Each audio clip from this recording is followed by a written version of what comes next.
Originally I was never supposed to make this video. Yeah, I made the Hatsune Miku video, but that was supposed to be a one-off thing. You don't need to inherently see that video to understand this one, but you should still watch it, especially if you like this video. That original video was supposed to just be a, hey, here's my newest obsession. And that was meant to be it. When I make a video, I usually make it with the intent of putting all my thoughts I have in it, so there never really is a need to make a second video, but here we are. There is a number of reasons why I'm standing here right now. 1. Remember that silly Hatsune Miku video I made?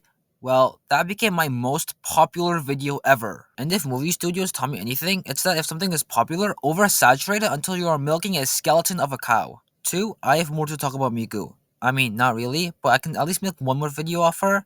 Wait, that sounds wrong. Number 3 requires more of an explanation. I'll tell you how my usual obsessions play out. In the beginning, I'm pretty interested, then we slowly go up until we get to passion peak. That's where my ADHD brain goes full out and I run around in circles screaming about my topic. This lasts around 1 week to 1 year. Then it slowly dies down just in time for another interest to take the reins. It's sort of like a roller coaster. If the roller coaster had a single bump, then it was finished. And that seemed to be what was happening with Miku. I was slowly beginning to lose interest, even if I didn't want to admit it at that time, or even right now for that matter. But then, holy cow! It can do that? Graphs can go up, but it was going down. We left Passion Peak like 2 weeks ago. Don't worry, we have procedures for this. Let me just look in my handbook to see what to do. Not even the handbook has something for this scenario? Frankly, I'm quite shocked.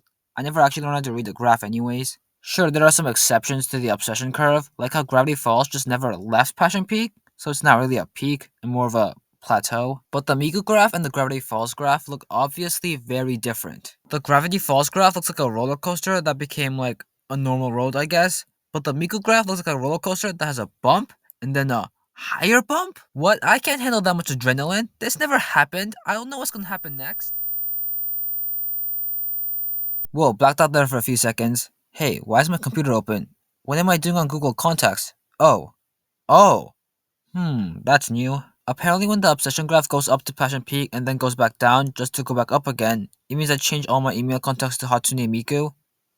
Noted. Also, this is a good time to subscribe because I spent the whole school day changing those contacts and the teacher was upset with me because he gave the class 40 minutes to do the homework and I spent that time, well, doing something far more important. I'm just saying it was a lot of work and it'd be really nice if it paid off. I mean, it did pay off. Whenever I get an email, it's from Hatsune Miku. Hey, Miku here, just to remind you you're missing 3 science homeworks and your grade is a single digit. Hey, Miku here, just to remind you none of your friends actually like you.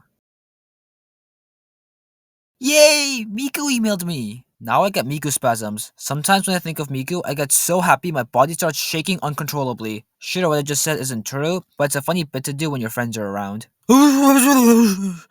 Sorry, that was Hatsune Miku. I'm already broke because I used all my money to buy 2 Hatsune Miku plushes, but you know what they say, I'd rather be broke with Hatsune Miku than to be rich without Hatsune Miku. But this obsession has gone beyond just Miku. I remember talking a little bit about Napakomori in my first Vocaloid video, which literally every other comment wanted to point out I mistake her as the Vocaloid even though she's the artist. I got it the first time you said it. I mean, I knew she was the artist before I posted the video, but I was almost already done with it, and re-recording the audio and editing it with the drawings were too much of a hassle. Anyways, here's this really cool Vocaloid called Deco27.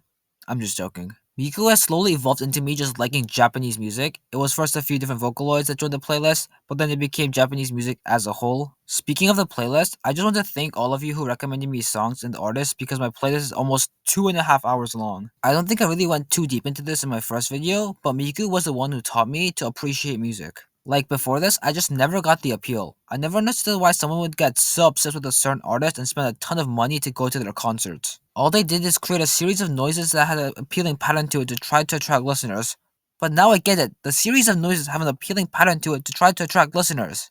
Yeah, I learned nothing, but I think Miku has a nice voice. I'd love to go to a Miku concert, but that's just not viable for the time being because whenever I get anything over $20, I use it on like Miku salsa or something. Sure, my friend sometimes makes fun of me for liking Miku, and sure, some of my friends don't really know who she is, and it's really weird to explain it to them. I usually just go with that she's a musical artist that made the Nyan Cat theme to avoid any confusion and over-explanation. Also, Miku was used to make the Nyan Cat theme. That's cool. Okay, I'm getting off topic. What I'm trying to say is that there is no amount of discouragement from my friends that's gonna stop me from liking Miku. Because Miku is also my friend, and there is a Miku inside all of us. I could just stop talking to my friends about Miku, but they're the only outlet I have for my obsession, so that's not gonna happen anytime soon. And don't tell me to get new friends who are into Miku, because you all know how hard it is to make new friends, especially in high school. Sometimes I DM my friend a video of my Hatsune Miku plush at like 1 in the morning. He stopped responding to them after a while. In conclusion, it doesn't look like I added a conclusion to the script. There's just a picture of Hatsune Miku on it. A picture's worth 1,000 words, I guess. Really leaning into that I can't write conclusions bit, huh, weeby? I think a reason my first Hatsune Miku video did so well was, well, the topic was about existing media, which almost always is better in this channel, but also because I feel like there's not a lot of Hatsune Miku content. And by that, I don't mean music or merchandise, because there is a very obvious surplus of that. I mean YouTube videos. There isn't a lot of videos of people talking about Miku, it's mostly just music. Sure, there are a few like Jaded Animations and Emi Richus, and there are probably some others. There's just not a lot of videos talking about their experience with Miku, and we all have different experiences when it comes to Miku. So if there are any content creators out there watching this, make a video about your personal experience with Miku because the community does want this, evidence being my original Vocaloid video.